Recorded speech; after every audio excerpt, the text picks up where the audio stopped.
നയനയുടെ അച്ഛനും അമ്മയ്ക്കൊക്കെ ആദർശ് വീട് വാങ്ങിക്കൊടുത്തത് വാടകയ്ക്കാണെന്നാണ് അനന്തപുരിയിൽ എല്ലാവരും ധരിച്ചിരിക്കുന്നത്.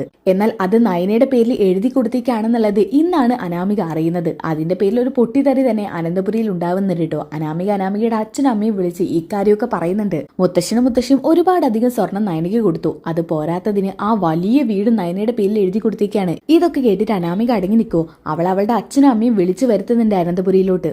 ഇനി അവിടെ നല്ലൊരു കലഹാണ് നടക്കാൻ പോകുന്നത്. എന്തായാലും ഇന്നത്തെ എപ്പിസോഡ് നമുക്ക് സ്റ്റാർട്ട് ചെയ്യാം. ആദ്യം തന്നെ കാണിക്കുന്നത് അജയൻ ഭക്ഷണം കഴിക്കാൻ വേണ്ടി ടേബിളിൽ വന്നിരിക്കുന്നതാണ്. അതേസമയം ജാനകിയും ജലജയും ഭക്ഷണം എടുത്ത് വെക്കുന്നുണ്ട് കേട്ടോ. അപ്പൊ അജയൻ പറയുന്നുണ്ട്, ജാനകി അച്ഛനും അമ്മയും വിളിക്ക്. സമയത്രായെന്നാ കരുതുന്നത്? അച്ഛനും അമ്മയൊക്കെ കഴിച്ചു. ജയേട്ടൻ വരാൻ നേരം വൈകിട്ടല്ലേ? ഓ, ഞാനതൊക്കെ മറന്നു. ഈയിടെയായിട്ടല്ലേനും കുറച്ച് മറവി കൂടുതലാ. നീ അതൊക്കെ വിട് ജാനകി. അല്ല, നമ്മുടെ മോൻ വല്ലതും കഴിച്ചോ? എനിക്കൊന്നും അറിയില്ല. അവനല്ലേനും ഇപ്പൊ ഇവിടെയൊന്നും അല്ലല്ലോ. ദേ ജാനകി, നീ നമ്മുടെ മോന്റെ കാര്യത്തിൽ ഒട്ടും ശ്രദ്ധ കൊടുക്കുന്നില്ല കേട്ടോ. അപ്പൊ ജലജ പറയുന്നുണ്ട്, ഏട്ടൻ എന്ത് ഈ പറയുന്നത്? ഇപ്പൊ അനിക്കൊരു ഭാര്യയില്ലേ, അവളല്ല അനിയുടെ കാര്യങ്ങളൊക്കെ നോക്കേണ്ടത്. ആ സമയത്ത് ഏട്ടൻ ഇതൊക്കെ ജാനകിയോടാണോ പറയുന്നത്? അനാമികയുടെ കാര്യമൊന്നും ജലജ എന്നോട് പറയണ്ട. അവൾ എത്രത്തോളം എന്റെ മോനെ നോക്കുന്നുള്ളത് എനിക്ക് നന്നായിട്ടറിയാം. അതുകൊണ്ടാണ് ഞാൻ ജാനകിയോട് പറഞ്ഞത്. അനാമിക എല്ലാം ചെയ്യുന്നുള്ള വിശ്വാസം വേണ്ട. നീ നമ്മുടെ മോന്റെ കാര്യങ്ങളൊക്കെ നോക്കണം. ഇത് കേട്ടപ്പോൾ ജാനകിക്ക് നല്ല ദേഷ്യം പിടിക്കുന്നുണ്ട് കേട്ടോ. എന്നാൽ മറുത്തൊന്നും പറയുന്നില്ല. എന്നിട്ട് ജാനകി ദേഷ്യപ്പെട്ട് ഭക്ഷണമൊക്കെ വിളമ്പി കൊടുക്കുന്നുണ്ട് കേട്ടോ. ജാനകി ആണെങ്കിൽ കുറെ എടുത്ത് പ്ലേറ്റിലേക്ക് വിളമ്പി കൊടുക്കുന്നുണ്ട്. അപ്പോൾ ജയം പറയുന്നുണ്ട്, എന്താ ഇത് ജാനകി, എനിക്ക് കുറച്ച് മതി. അതെന്താ കുറച്ച് കഴിക്കുന്നത്? ഓ, എന്റെ ഭക്ഷണത്തിന് ടേസ്റ്റ് കുറവായിരിക്കും, അതുകൊണ്ടായിരിക്കും കഴിക്കാത്തത്. അതൊക്കെ ശരി തന്നെയാ. ഇപ്പൊ നീ ഉണ്ടാക്കുന്ന ഭക്ഷണത്തിന് ആദ്യത്തത്ര രുചിയൊന്നുമില്ല. ഓഹോ, അങ്ങനെ തന്നെ പറയണം. ഒരുത്തി വന്ന് ഭക്ഷണമൊക്കെ ഉണ്ടാക്കി എല്ലാരും കയ്യിലെടുത്ത് വെച്ചേക്കുവാണല്ലോ. അപ്പൊ പിന്നെ ഇനി ഞങ്ങൾ ഉണ്ടാക്കുന്ന ഭക്ഷണത്തിനൊന്നും ടേസ്റ്റ് കാണത്തില്ല. നീ എന്തിനാ ജാനകി അതിന് നയനമോൾ ഇതിലോട്ട് വലിച്ചിടുന്നത്? ആ കുട്ടി എന്ത് ചെയ്തിട്ടാണെന്നോ? അവൾ എന്തെങ്കിലും ചെറുതൊന്ന് വെച്ചുണ്ടാക്കിയാൽ നിങ്ങൾക്ക് അതിനൊക്കെ അസാധ്യ രുചിയാണല്ലോ. പിന്നെന്താ ഞങ്ങൾ ഉണ്ടാക്കിയതൊന്നും ഇഷ്ടപ്പെടാത്തത്? ആദ്യമൊക്കെ ഞാനും ഏട്ടത്തി എന്തെങ്കിലും ഉണ്ടാക്കിയിരുന്നെങ്കിൽ അതൊക്കെ നിങ്ങൾ സ്വാദോടു കൂടി കഴിച്ചിരുന്നു. എന്നാ ഇപ്പോ അങ്ങനെയല്ല. അതൊക്കെ ഞാൻ ഓർക്കുന്നുണ്ട്. ദേ ജാനകി, ഞാനൊരു വഴക്കിന് നിൽക്കുകയല്ല. ആദ്യമൊക്കെ നീയും ഏട്ടത്തി ഉണ്ടാക്കുന്ന ഭക്ഷണത്തിന് രുചി ഉണ്ടായിരുന്നു. അതൊക്കെ അന്ന് ഞാനും ഏട്ടനും അച്ഛനും അമ്മയൊക്കെ ആസ്വദിച്ച് കഴിച്ചിട്ടുമുണ്ട്. പക്ഷേ ജാനകി ഒരു കാര്യം ഓർക്കണം. ആദ്യം നിങ്ങൾ സ്വാദുള്ള ഭക്ഷണത്തോടൊപ്പം നിങ്ങളുടെ നിറഞ്ഞ മനസ്സോടുകൂടിയായിരുന്നു ഭക്ഷണം വിളമ്പി തന്നിരുന്നത്. എന്നാൽ ഇപ്പോഴത്തെ അവസ്ഥ അതല്ല. എല്ലാത്തിനും കാരണം അവൾ ഒറ്റ ഒരുത്തിയാ. എല്ലാവരെയും ഓരോന്നും പറഞ്ഞ് മൈക്ക് കയ്യിലെടുത്ത് വെച്ചേക്കുക. ഇപ്പൊ ഒരുത്തനാണെങ്കിൽ ആ നയനാന്ന് പറയുന്നവൾക്കും അവളുടെ നാണംകെട്ട വീട്ടുകാർക്കും സൗകര്യങ്ങളോട് കൂടി ഒരു വീടെടുത്ത് കൊടുത്തേക്കുക, വാടക വീട്. ആ വാടകയും മാസാമാസം ആദർശ് തന്നെ ആയിരിക്കും അടയ്ക്കുന്നത്. അപ്പൊ ജലജ പറയുന്നുണ്ട്, അല്ലാതെ എങ്ങനെയാ ജാനകി, ഒരു ഗതിയും പരഗതിയും ഇല്ലാതെ അയാൾ എങ്ങനെയാ ആ വാടക അടച്ചു തീർക്കാൻ? അതെ, അയാള് പറഞ്ഞു കാണും ഒരു വാടക വീട് എടുത്തു തന്നാ മതിയെന്ന്. അഡ്വാൻസ് കൊടുത്ത് ആദർശ് ആ വീട് എടുത്തു കൊടുത്ത് കാണും. ബാക്കി ആദർശിനെ കൊണ്ട് എന്നെ അടപ്പിക്കാനുള്ള എന്തെങ്കിലും പ്ലാനും കാണും. അപ്പൊ ജയിന് ദേഷ്യം വരുന്നുണ്ടോ. ജയൻ ഭക്ഷണം കഴിക്കുന്നവർക്ക് എഴുന്നേറ്റ് പറയുന്നുണ്ട്, നീ എന്തൊക്കെയാ ജാനകി പറയുന്നത്? മനുഷ്യന് മര്യാദയ്ക്ക് ഭക്ഷണം കഴിക്കാനും സമ്മതിക്കില്ല. അതെ, നിങ്ങൾ രണ്ടുപേരും ഒരു കാര്യം മനസ്സിലാക്കിക്കോ. ആദർശ് അവർക്ക് വാടകയ്ക്കൊന്നല്ല വീട് എടുത്തു കൊടുത്തത്, അത് നയനമോളുടെ പേരിൽ എഴുതി വാങ്ങി കൊടുത്തതാ. എന്നാൽ ഇത് കേട്ടോണ്ട് ദേഷ്യം പിടിച്ച് അനാമിക കുറെ മുഷിഞ്ഞ വസ്ത്രങ്ങളായിട്ട് താഴോട്ട് വരുന്നുണ്ട്. അതായത് ഈ മുഷിഞ്ഞ വസ്ത്രങ്ങളൊക്കെ ജാനകിക്ക് അലക്കാൻ കൊണ്ടുകൊടുക്കാൻ വരാണ്ടോ. ആ സമയത്താണ് അജയൻ പറഞ്ഞ വാക്കുകളൊക്കെ അനാമിക കേൾക്കുന്നത്. ഇത് കേട്ട് ദേഷ്യം പിടിച്ച് അനാമിക അങ്ങോട്ട് കയറ് പൊട്ടിച്ച് വരുന്നുണ്ട്. എന്താ അച്ഛൻ പറഞ്ഞത്? ആ വലിയ വീട് അവളുടെ പേരിൽ എഴുതി കൊടുത്തിരിക്കുകയാണെന്നോ? എനിക്ക് വിശ്വസിക്കാൻ പറ്റുന്നില്ല. ഇതൊക്കെ സത്യമാണോ? ഞാൻ പറയുന്നത് സത്യമാണ്. അതിനെനിക്ക് നിങ്ങളെയൊന്നും ബോധ്യപ്പെടുത്തി തരേണ്ട ആവശ്യമില്ല. എന്തായാലും നിങ്ങൾക്ക് ഒരു കാര്യം മനസ്സിലാക്കിക്കോ, അത് അവർക്ക് അർഹതപ്പെട്ടതാ. അങ്ങനെ അർഹതപ്പെട്ടത് മാത്രമേ അവർക്ക് എഴുതി കൊടുത്തിട്ടുള്ളൂ. ഇതൊക്കെ കേട്ടിട്ട് അനാമികയ്ക്ക് ദേഷ്യം വരുന്നുണ്ട്. അപ്പൊ അനാമിക പറയുന്നുണ്ട്, അച്ഛാ, എന്താ മുത്തശ്ശനും മുത്തശ്ശിയൊക്കെ ഇങ്ങനെ ചെയ്യുന്നത്? അവരെ പോലെ ഒരു മരുമകളല്ലേ ഞാന്. ഒരുപാട് അധികം സ്വർണം ആ നയനിക്കിപ്പോ മുത്തശ്ശനും മുത്തശ്ശിയും കൊണ്ടുകൊടുത്തു. അതും പോരാത്തതിന് ആ വലിയ വീട് അവൾക്ക് എഴുതി കൊടുത്തേക്കുന്നോ? അതിന് മാത്രം എന്ത് ത്യാഗം അവള് ചെയ്തത്? ജലജയ്ക്ക് ഇതൊക്കെ കേട്ടിട്ട് നല്ല സംശയം കുടുങ്ങുന്നുണ്ട് കേട്ടോ. അപ്പൊ ജാനകി പറയുന്നുണ്ട്, എന്റെ മോളെ വേറെന്ത്, അവള് കമ്പനിക്ക് വേണ്ടി കോടികൾ സമ്പാദിച്ചിട്ടുണ്ടല്ലോ, അതിനൊക്കെ പ്രത്യുപകാരം ചെയ്തതായിരിക്കും. നീ അങ്ങനെ കൂട്ടണമെങ്കിൽ കൂട്ടിക്കോ. അങ്ങനെ കരുതുന്നതായിരിക്കും നല്ലത്. അജയേട്ടാ, ഇതാണ് നിങ്ങളുടെ സ്വന്തം മരുമകള്. അവൾ നിങ്ങളുടെ സ്വന്തം മരുമകളൊന്നല്ല, നിങ്ങൾ ഏട്ടന്റെ മരുമകളാ. അതും അവരംഗീകരിക്കാത്ത മരുമകള്. അവരംഗീകരിച്ചില്ലെന്ന് ആര് പറഞ്ഞു? എന്തായാലും ആരംഗീകരിച്ചില്ലെങ്കിലും ഞാൻ നയനമോളെ എന്റെ മരുമകളായി തന്നെയാ കാണുന്നത്. ഇതൊക്കെ കേട്ടിട്ട് അനാമികയ്ക്ക് ദേഷ്യം വരട്ടോ. അപ്പൊ അനാമിക ദേഷ്യപ്പെട്ടോണ്ട് ജാനകിയോട് പറയുന്നുണ്ട്, അമ്മേ ഇതൊന്ന് പിടിച്ചേ, ഇതെന്റെ കുറച്ച് മുഷിഞ്ഞ വസ്ത്രങ്ങളാ, ഇതൊന്ന് അലക്കി വെച്ചേക്കണം. അത് കേട്ടപ്പോ തന്നെ ജാനകിക്ക് തല കറങ്ങാട്ടോ. ഇനി ഒരുപാട് പണി കിച്ചണിൽ തന്നെ ബാക്കി ഇരിപ്പുണ്ട്. അപ്പൊ ജാനകി പറയുന്നുണ്ട്, അയ്യോ മോളെ, ഇന്ന് ഒരുപാട് പണി വേറെയുണ്ട്. ഇത് അമ്മ നാളെ അലക്കി തന്നാ മതിയോ? പറ്റില്ല, എനിക്ക് ഇന്ന് തന്നെ അലക്കി തരണം. അമ്മയ്ക്ക് പറ്റുമെങ്കിൽ പറ, ഇല്ലെങ്കിൽ ഞാൻ വേറെ വഴി നോക്കാം. അയ്യോ അമ്മ അലക്കി വെച്ചേക്കാം, മോള് പൊക്കോ. ഇതൊക്കെ മനസ്സോടെയാണ് കേട്ടോ ജാനകി പറയുന്നത്. എന്തായാലും ദേഷ്യം പിടിച്ചുകൊണ്ട് അനാമിക അവളുടെ അച്ഛനും അമ്മയും വിളിച്ചു വരുത്താൻ വേണ്ടിയിട്ട് മുകളിലോട്ട് പോകുന്നുണ്ട്. അപ്പൊ അജയൻ പറയുന്നുണ്ട്, ചിരിച്ചോണ്ടാണ് പറയുന്നത്, ഇതൊക്കെ നിനക്ക് കിട്ടേണ്ടത് തന്നെയാ. അവളെ എടുത്ത് തലയിൽ കയറ്റി വെച്ചേക്കല്ലേ. ഇതൊന്നും കിട്ടിയില്ലെങ്കിലേ നിനക്ക് അത്ഭുതമുള്ളൂ. ഇതൊക്കെ ചെറുതാ. ഇനിയും അവള് നിനക്ക് ഓരോന്ന് കൊണ്ടുവരാൻ പോകുന്നേ ഉള്ളൂ. എനിക്ക് മോളുടെ വസ്ത്രങ്ങളൊന്നും അലക്കി കൊടുക്കുന്നതിൽ ഒരു മടിയുമില്ല. ഓ തന്നെ, എനിക്ക് നിന്നെ അറിയാനായിട്ടൊന്നും അല്ലല്ലോ. പോയി ചെയ്തു കൊടുക്ക്. മരുമകൾക്ക് ഇന്ന് തന്നെ കിട്ടണം എന്നല്ലേ പറഞ്ഞത്. ഇതും പറഞ്ഞ് ദേഷ്യപ്പെട്ടുകൊണ്ട് അജയൻ ഭക്ഷണം കഴിക്കാതെ അവിടുന്ന് എഴുന്നേറ്റ് പോകുന്നുണ്ട്. ഓക്കെ, പിന്നെ കാണിക്കുന്നത് അനാമിക അവളുടെ അച്ഛനും അമ്മയ്ക്കും വിളിക്കുന്നതാണ് കേട്ടോ. രേവതിക്കാണ് ഫോൺ വിളിക്കുന്നത്. അതേസമയം രേവതി പറയുന്നുണ്ട്, വേണുവേട്ടാ അനാമിക മോളാണല്ലോ. ആ എന്നാ എടുക്ക്, വല്ല വിശേഷവും കാണും. വിശേഷമായിരിക്കില്ല, വേണുവേട്ടന്റെ അല്ലേ മോള്. അവള് വേണുവേട്ടന്റെ അതേ പകർപ്പാ. ആ ഇനി നീ എന്നെ കുറ്റപ്പെടുത്തിക്കോ, നീയും അതുപോലെയൊക്കെ തന്നെയാ. ഓ ഞാനൊന്നും പറഞ്ഞില്ല. ഞാൻ എന്തായാലും മോളുടെ ഫോൺ എടുക്കട്ടെ. ഇതും പറഞ്ഞ് രേവതി ഫോൺ എടുക്കുന്നുണ്ട് കേട്ടോ. ഹലോ അമ്മേ, നിങ്ങളെ അച്ഛനും അമ്മയെ അവിടെ അങ്ങനെ കുറ്റിയടിച്ചിരുന്നോ? നിങ്ങൾക്കൊന്നും വേണ്ടല്ലോ. ഇവിടെ ഓരോരുത്തരെ ഇങ്ങനെ ഓരോന്നായി കൈപ്പറ്റിക്കൊണ്ടിരിക്കുക. നിങ്ങൾ അവിടെ ഇരുന്നോ, നിങ്ങൾക്ക് അവസാനം ഒന്നും കിട്ടത്തുണ്ടാവില്ല. എല്ലാം അവളുടെ അച്ഛനും അമ്മയെ അടിച്ചു മാറ്റി കൊണ്ടുപോകും. അപ്പൊ രേവതി വേണുവിനോട് പറയുന്നുണ്ട്, വേണുവേട്ടാ മോൾക്ക് എന്താ വട്ടായോ? അവൾ എന്തൊക്കെയാ ഈ പറയുന്നത്? മോളെ എന്തൊക്കെയാ ഈ പറയുന്നത്? ഓ ഈ അച്ഛനും അമ്മയ്ക്കും ഒന്നും പറഞ്ഞ മനസ്സിലാവില്ല.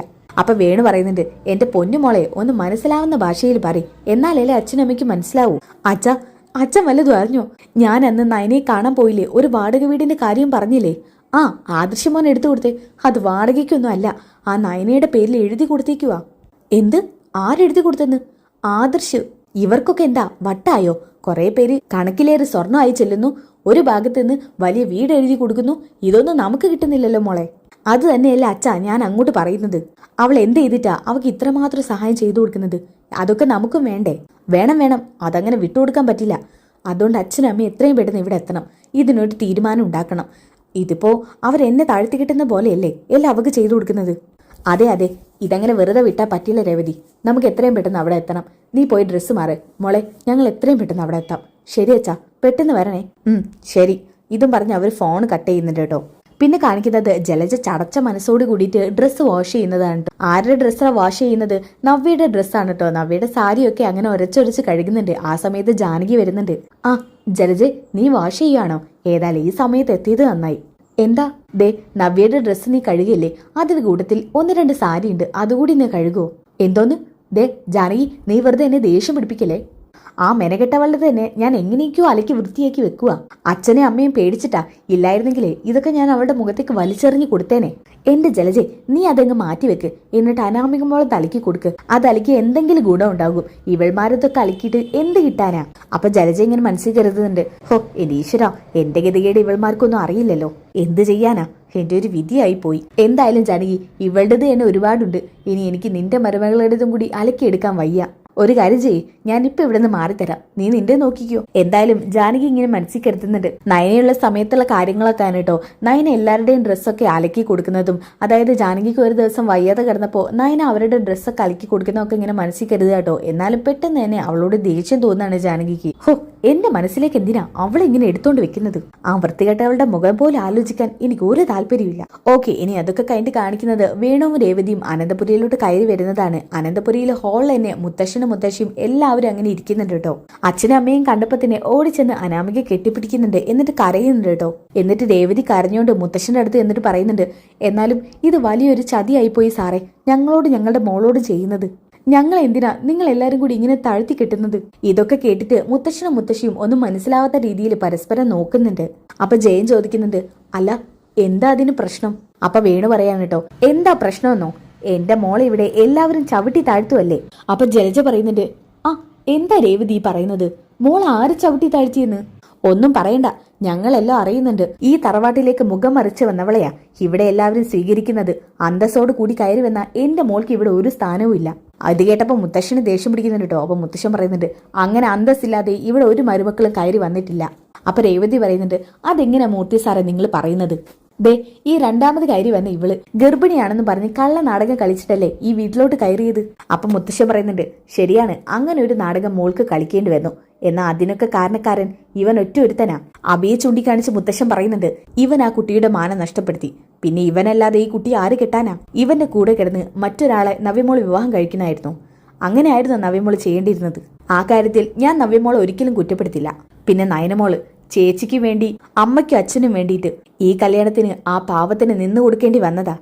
അവരുടെ മാത്രമല്ല, ആ കല്യാണം മുടങ്ങിയിരുന്നെങ്കിൽ അനന്തപുരിയുടെ അന്തസ് വരെ നഷ്ടപ്പെട്ടേനെ. നയനമോളെ കൊണ്ട് ഇവിടെ എല്ലാവർക്കും നേട്ടം മാത്രമേ ഉണ്ടായിട്ടുള്ളൂ. അപ്പൊ വേണു പറയുന്നുണ്ടോ, ഓ സാറ് പറയുന്ന എനിക്ക് മനസ്സിലായി. എന്തായാലും ഞങ്ങളുടെ ഒരേ ഒരു മകള് സന്തോഷത്തോടെ ജീവിക്കണമെന്ന് ആഗ്രഹിച്ചതാ ഞങ്ങൾക്ക് ഒറ്റ മകളാ. അത് നിങ്ങൾക്ക് എല്ലാവർക്കും അറിയാലോ. അവളുടെ സന്തോഷം നഷ്ടപ്പെടുന്ന ഓരോ കാര്യങ്ങളാ ഈ വീട്ടിൽ നിരന്തരം നടന്നുകൊണ്ടിരിക്കുന്നത്. എന്തായാലും മൂർത്തി സാറിനെ പോലെ ഒരാള് ഇങ്ങനെ ചെയ്യുന്ന ഞാനും രേവതിയും പ്രതീക്ഷിച്ചില്ല. മൂർത്തി സാറെ കുറിച്ച് പുറത്തൊക്കെ നല്ല സംസാരാ, എന്ന അകത്ത് നിൽക്കുന്നവർക്ക് മൂർത്തി സാറ് കറക്റ്റായിട്ട് അറിയൂ. അപ്പൊ അജയൻ പറയുന്നുണ്ട്, എന്ത് കേട്ടെന്നാ നിങ്ങൾ ഈ പറയുന്നത്? അച്ഛനെ കുറിച്ച് അനാവശ്യം പറയണം നിങ്ങൾ. അജയൻ എന്തിനാ ദേഷ്യപ്പെടുന്നത്? ഞാൻ പറഞ്ഞത് സത്യമല്ലേ? ഇത് ശരിക്കും പറഞ്ഞ ഒരു വേർതിരിവല്ലേ? നയനയ്ക്ക് നയനയുടെ വീട്ടുകാർക്കും ചെയ്തത് നവ്യക്ക് കിട്ടും. എന്നാ അതുപോലെയല്ല എന്റെ മോള് വേറിട്ട് നിൽക്കുന്ന ഒരാൾ തന്നെയാ. നയനയ്ക്ക് കൊടുത്ത സ്വർണത്തിലും അവക്ക് കൊടുത്ത അവകാശത്തിലെല്ലാം എന്റെ മോൾക്കും ശരിക്കും അവകാശമുണ്ട്. അതുപോലെയൊക്കെ അനുഭവിക്കാൻ ആഗ്രഹമുള്ളവൾ തന്നെയാ എന്റെ മോളും. എന്നിട്ടും മൂർത്തി സാർ ആ സൗകര്യങ്ങളൊക്കെ നയനയ്ക്കും നവ്യയ്ക്കും മാത്രം ചെയ്തു കൊടുക്കുന്നത് എന്തുകൊണ്ടാ? വേണുവേട്ടാ, എന്റെ മോളെ എല്ലാരും കൂടി ഇവിടെ ഇട്ട് കഷ്ടപ്പെടുത്തുക. അവക്കൊരു സന്തോഷവും സമാധാനവും ഇവിടെയുള്ളവർ കൊടുക്കുന്നില്ല. അപ്പൊ മുത്തശ്ശൻ പറയുന്നുണ്ട്, അനാമിക മോൾ ആ കാര്യത്തിൽ എന്തിനാ വിഷമിക്കുന്നത്? അനാമിക മോളെ പോലെ തന്നെ ഇവിടെ വേറെയും മരുമക്കളുണ്ട്, ഞങ്ങളുടെ മരുമക്കൾ. അവരിൽ ദേവ്യാനിക്ക് ഞങ്ങൾ ഇതൊക്കെ കൊടുക്കാൻ പ്രതീക്ഷിച്ചത്. എന്നാൽ അതിന് മുകളിൽ അർഹതപ്പെട്ട ഒരാളാണ് നയനമോള്. എന്നാൽ സാഹചര്യം ഞങ്ങളെ കൊണ്ട് അത് നയനമോൾക്ക് എത്തിച്ചു. അതുകൊണ്ട് നയനമോൾക്കെല്ലാം കൊടുത്തതിൽ ഞങ്ങൾ പശ്ചാത്താപിക്കുന്നില്ല. അത് നയനമോൾ അർഹതപ്പെട്ടത് തന്നെയാ. സാറേ, ഞങ്ങൾക്കിതൊന്നും വേണ്ടിയിട്ടല്ല. ഞങ്ങളും ഒരുപാട് പണവും സ്വത്തും സ്വർണങ്ങളും കണ്ട് വളർന്നവര് തന്നെയാ. എന്നാ എന്റെ മോൾക്ക് ഇപ്പം പറഞ്ഞാ ഞാൻ അതിലേറെ സ്വർണം എടുത്തു കൊടുക്കും. എന്നാലും മൂർത്തി സാറിനെ പോലെ ഒരാള് കണ്ടറിഞ്ഞു കൊടുക്കുമ്പോൾ അതൊരു സന്തോഷം തന്നെയാ. ഏതായാലും എന്റെ മോൾക്ക് ആ ഭാഗ്യമില്ലെന്ന് ഞങ്ങൾ കൂട്ടിക്കോളാം. രേവതി, എന്തിനാ ഇനി ഇവിടെ നിൽക്കുന്നത്? മോളെ, മോക്ക് ഇവിടെ നിൽക്കാൻ പറ്റിയില്ലെങ്കിൽ മോൾ അങ്ങോട്ടേക്ക് പോര്. അനിയുടെ സ്വഭാവത്തിൽ ഒരു മാറ്റം വരുന്നൊന്നും മോള് പ്രതീക്ഷിക്കേണ്ട. ഇനിയിപ്പം മൂർത്തി സാറേ, ഇവരുടെ കാര്യത്തിൽ മറ്റെന്തെങ്കിലും തീരുമാനം എടുക്കേണ്ടി വരും. എന്തായാലും രേവതി നടക്ക്, നമുക്ക് പോവാം. ഇതും പറഞ്ഞ് ഒരു ഡോസ് ഇട്ട സന്തോഷത്തില് രേവതിയും വേണുവും അവിടെ സന്തോഷത്തോടെയാണ് പോകുന്നത്. ഈ ഒരു സന്തോഷം അനാമികയുടെ മനസ്സിലുണ്ട് കേട്ടോ. എന്തായാലും അവരുടെയൊക്കെ മനസ്സിൽ കരട് വാരിയിട്ടിട്ട് അവർ പോകുന്നുണ്ട്. ഇനി എന്തായാലും നല്ല ട്വിസ്റ്റുകൾ നിറഞ്ഞ എപ്പിസോഡാണ് കേട്ടോ. അനാമികയ്ക്ക് ഇനി എന്തൊക്കെ കൊടുക്കുന്നുള്ളത് നമുക്ക് കണ്ടറിഞ്ഞ് കാണാം. എന്തായാലും ഇനി അടിപൊളി കിട്ടലിന് എപ്പിസോഡുകളാണ്. അപ്പോൾ ആ എപ്പിസോഡുകൾ കിട്ടാനായിട്ട് ചാനൽ സബ്സ്ക്രൈബ് ചെയ്തിട്ട് വീഡിയോ ലൈക്ക് ചെയ്തിട്ട് നെക്സ്റ്റ് എപ്പിസോഡ് ഒന്ന് കമന്റ് ചെയ്തിട്ട് അടുത്ത വീഡിയോയിൽ കാണുന്നവരേക്കും ബൈ ഗായ്സ്.